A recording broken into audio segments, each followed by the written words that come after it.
Captain John FX McIntyre? Wait, hold it, wait a minute. We didn't hear Frank's answer. We don't know if he's here. Of course I'm here. MASH was not just a television show, but a cultural phenomenon of 20th century America. For more than a decade on air, the series attracted hundreds of millions of viewers, becoming a true national staple and concluding with the single most watched episode in television history. It all sounds glorious, dazzling, almost too good to believe. But that was only the front of the medal. Behind the scenes, a very different story unfolded. Some stars unexpectedly decided they wanted to walk away from MASH, and backstage was filled with tension. Actors were sidelined, lines were cut, and contributions went unacknowledged.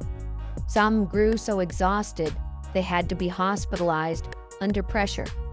Others fell into depression, and some even hinted they had endured harassment and humiliation right on set.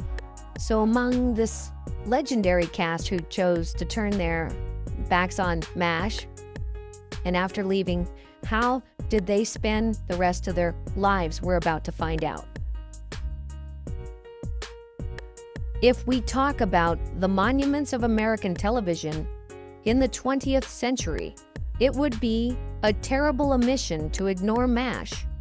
Few people know that it all started from what seemed like an ordinary novel.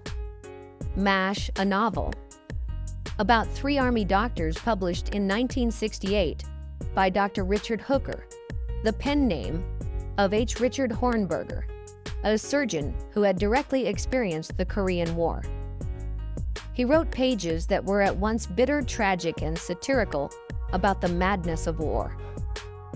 2 years later, director Robert Altman happened to read that novel and immediately sensed a blockbuster smell. The result was the 1970 release of MASH, which shocked Hollywood. Dark, humorous, and brutally raw, it left audiences shaken.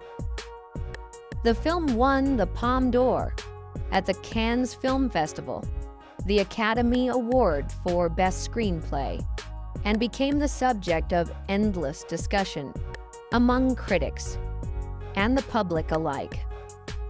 The New York Times ran the headline, "A slap in the face of America in the midst of the Vietnam War." But everything truly exploded when CBS decided to adapt it into a television series in 1972. Few know that in its very first season, MASH was on the verge of cancellation. Ratings were so low that CBS executives had to call an emergency meeting in New York.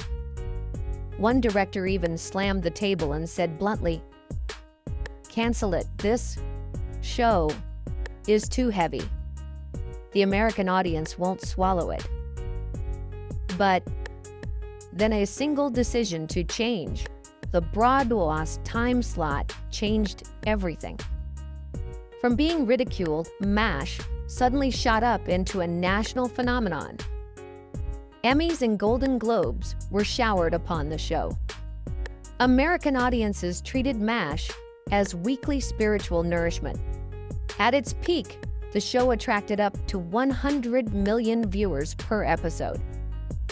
The pinnacle came with the 1983 finale, Goodbye, Farewell, and Amen, which drew 125 million viewers, making it the most watched television episode in U.S. history, surpassing even Super Bowl Sazant.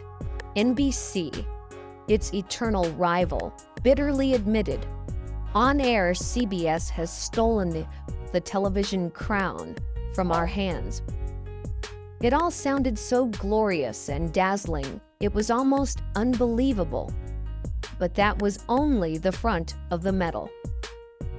Behind the scenes, the atmosphere was the complete opposite. Some actors felt oppressed, their lines cut, their efforts dismissed. Some were so exhausted they had to be hospitalized.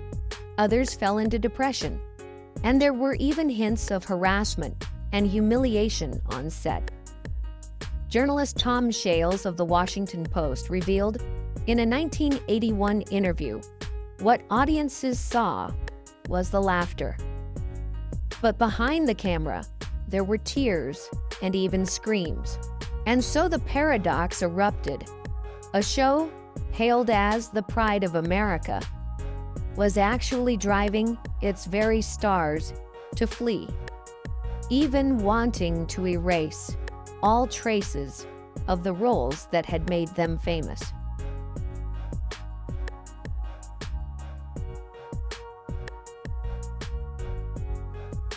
The first shock in MASH history was named McLean Stevenson, the man beloved across America as Colonel Henry Blake.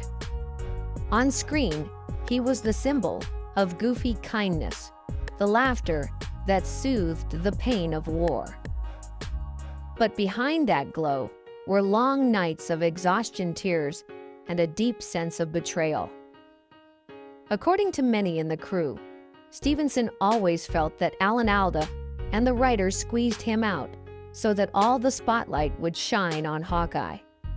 Rumors swirled that some scripts were rewritten at the last minute, cutting nearly all of Henry Blake's best lines.